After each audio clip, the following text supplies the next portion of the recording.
That Vodafone Idea shares zoomed 20% after the government has cleared the conversion of Vodafone Idea's interest dues. This is worth over 16,000 crores into equity.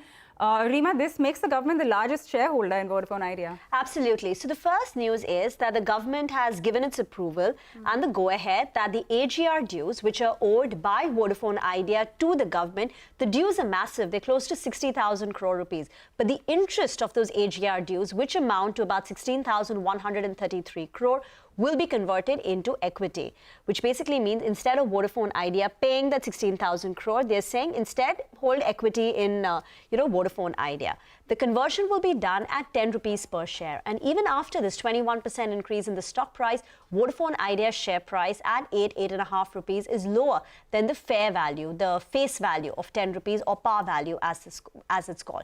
Now, why is this important? This has been pending for 1 year now, which basically gives the market the feeling that if the government has been deliberating on this for 1 year now, deciding whether they should convert, whether they should not, if they finally decided to go ahead, it means they're very serious about the future of Vodafone Idea. It shows the commitment to Vodafone Idea and having a strong competition, a three-player private market. As you said, the government will now be the single largest shareholder with close to about a 33% stake in the company. Now, while this is not fresh money which comes into Vodafone Idea, but what it does is it now gives Vodafone Idea the sovereign backing, the implicit sovereign backing, which perhaps will help Vodafone Idea go to the banks, refinance their existing loans, perhaps raise some more loans, which can help it clear the dues that it owes to vendors. One of the big vendors for Vodafone Idea is Indus Towers, from where they lease their tower requirements. And Indus Towers has been asking them to repay their loans. There has been a lot of hue and cry regarding it. So now the hope is that Vodafone Idea will be able to repay Indus Towers. And while it's not publicly said anywhere, the speculation is that since the government has decided to back Vodafone Idea, it comes with the understanding that the promoters are also going to infuse some money. So the hope is that, the promoters have indirectly said that we will also be putting in some money into the company. What lies ahead? Promoter infusion, is that going to happen? To external funding, because Vodafone Idea has not started its 5G rollout while peers are racing ahead with the 5G rollout. That's going to be crucial. And thirdly, will we now see a tariff hike coming through from the industry? Just a quick word, what Bank of America has to say, BofA, they're saying the current government move drastically reduces any chance of Vodafone Idea going into NCLT.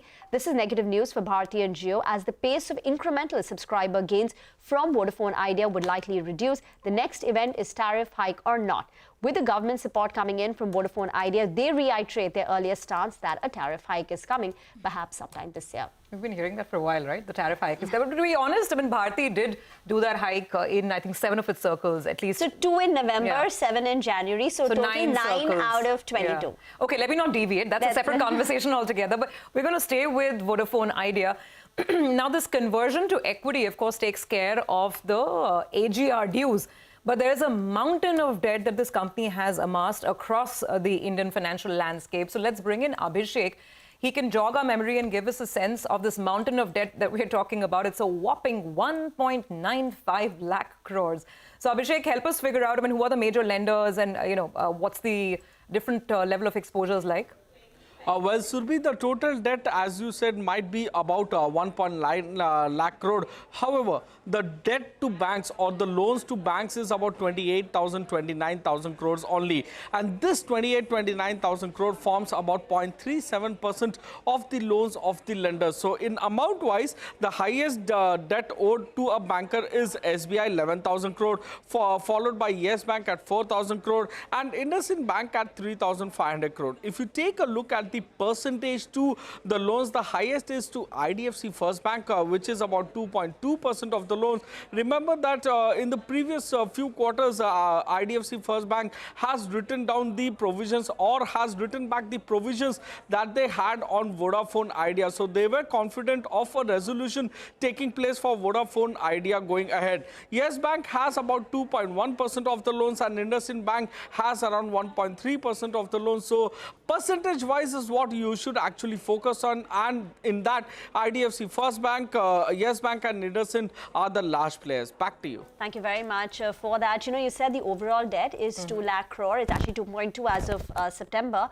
Most of it is actually dues owed by Vodafone Idea to the government, AGR, then the spectrum payout. The actual debt which they've borrowed from the banks, which they need to return, is what Abhishek said, right? Close to 29,000 crore according to his calculation. Get into a break.